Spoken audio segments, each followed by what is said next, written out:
In this daily drop, I'm going to talk about something you should probably not forget to do with grip equipment before you go out on a production. So let's go. Okay, everybody, here we are, brand new episode of the Daily Drop and also a brand new week. And in this episode, I want to talk about something related to grip equipment when you're heading out on productions.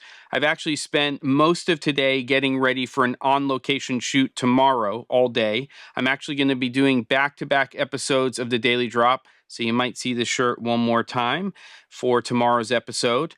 And this is what I want to talk about. It is very common when you are wrapping a production and you are taking things apart that you will extend the screws and things like that on your grip equipment.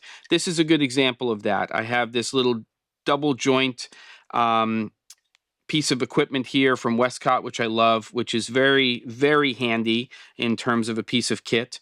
And when you release that from a baby pin or a stud, then you usually have this screw here extended. Well, this is the weakest link here. And if you throw this into a case with a whole bunch of other grip equipment, there is a pretty good chance that the integrity of this is going to be compromised. So my recommendation is anytime you are heading out for a production, check all of those.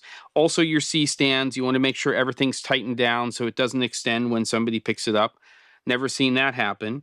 And it will make all of the difference in the world. So this is a Scrim Jim Cine clamp that I'll be using. And you can see here that I have this one in the closed position. This one here is open. Yes, it's going to take about 30 seconds when you get on set to open that up. And a little less convenient in terms of being able to just attach it to your frame. But this is a weak point, a weak link here. So my recommendation would be just tighten all of that stuff down. I've got this clamp here that I'm going to be using to hold a power delivery USB-C based battery.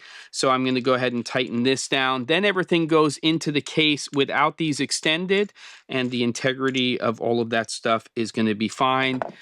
Much, much less chance that it's going to break. That's what I got for you. Don't forget to. And I'll see you on the next episode of The Daily Drop.